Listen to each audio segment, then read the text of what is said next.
Hey, what's going on, everybody? When I started using TradingView, it was like kind of confusing, all the different tools and different things you can use. And I've just figured out a bunch of shortcuts, and I want to share them with you guys.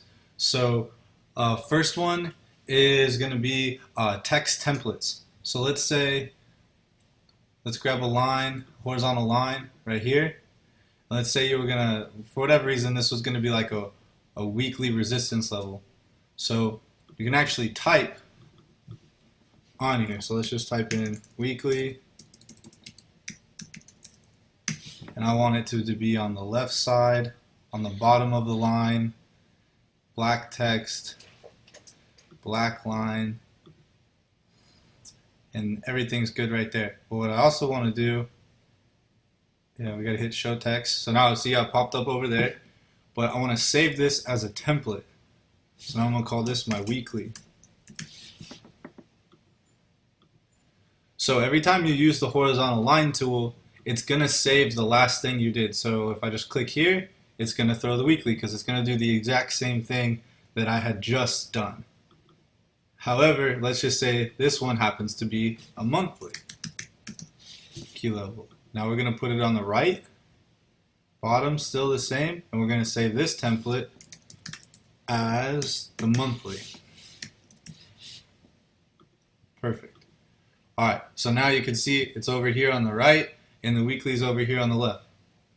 Now let's just say I happen to be typing in another weekly. This helps out a lot when you're like setting up your key levels all at once. So it defaulted, of course, to the monthly over here, but we're going to double click on it. And instead of having to fix all this stuff, we just go to template, we click on weekly, and bam, now it's over here on this side on the weekly. So that's just a quick shortcut you can use over time. So if you label your lines a specific way, you can save a template, and it makes it a lot faster in order to do that. Now let's say you wanted to zoom in on an area because you're looking here. Let's just say we want to look right in this area. Instead of like zooming in and out with your keyboard or your mouse, you can grab this zoom tool, and let's just say I just want to look at this area. I can grab this area right here, let go, and it zooms into the exact size of the screen, and you can see a lot more detail. And then you can just, if you need to zoom back out, you just click zoom out and you're back to where it was.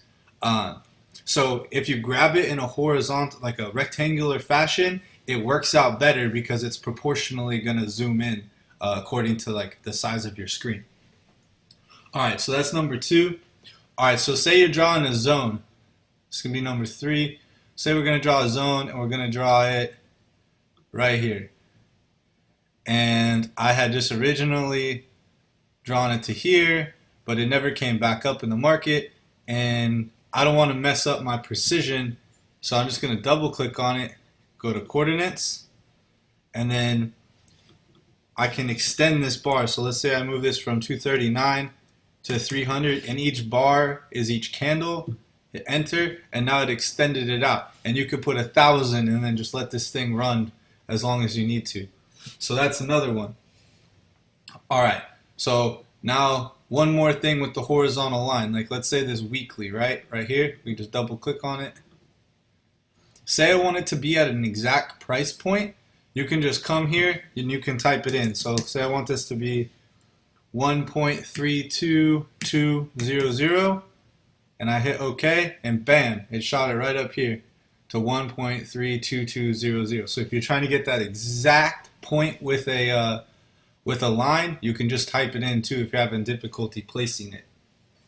Alright, so now that you got your charts all done, another really good thing to do to be able to go back, especially if you placed a trade, even if you didn't, if you were just trying to like look for setups, is mark it, mark your setup, mark your entry, mark everything, and then come down here to this camera looking icon, click it,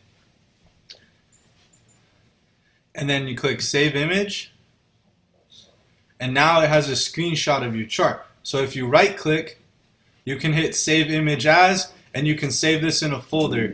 So you can pick, depending on which pair you have, make a folder for that pair and date it, and then maybe even write a detail on there as to like why you entered. That way you can review at the end of the week if you lost a trade, or even if you won a trade, because you gotta, what happened after.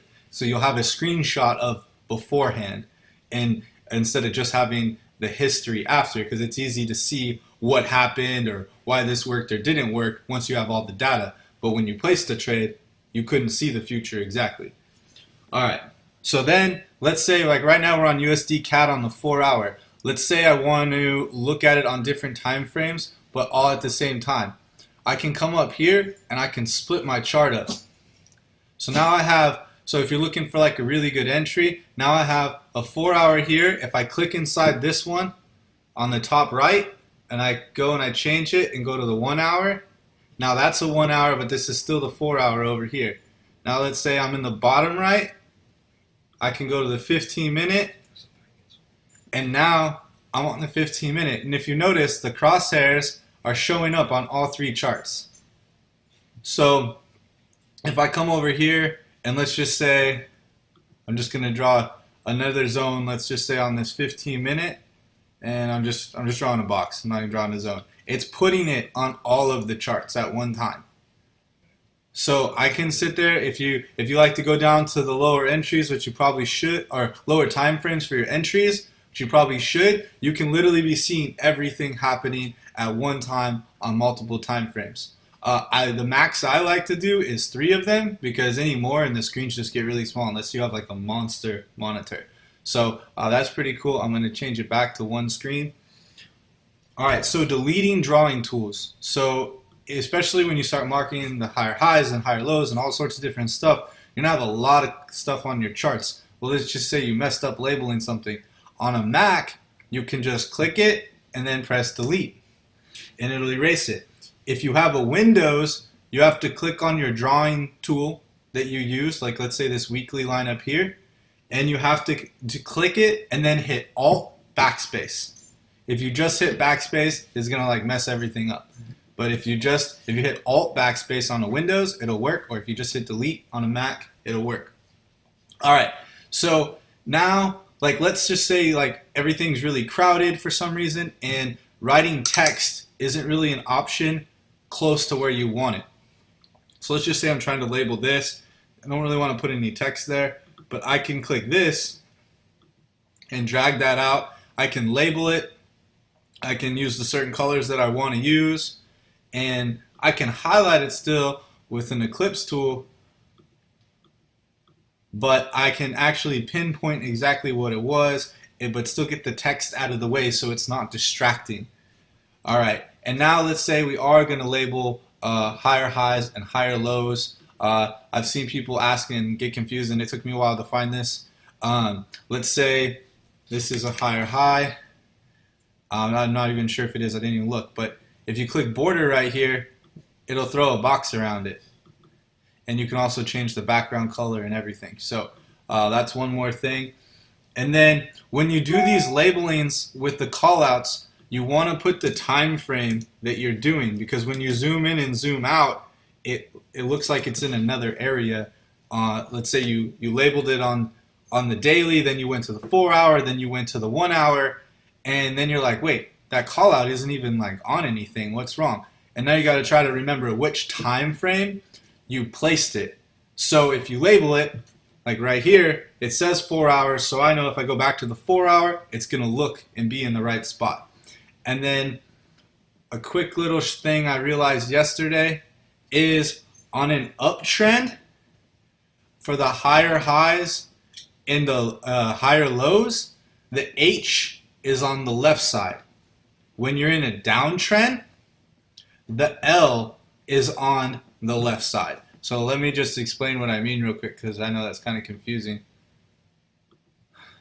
So let's just say right here, this is going to be a high or low. So, and this is on the up. Now let's say we're on the down. This be a lower low. And right here would be a lower high. This point right here. So H's are on the left on the up trend, and L's are on the left on the downtrend, just because I know when I'm labeling mine, sometimes they get confused, and that's just a little shortcut I used for that. But anyway, that's all I have. I know TradingView can be kind of crazy when you first start using it, and I just wanted to share these tools with you guys that helped me a lot, and I hope you liked the video.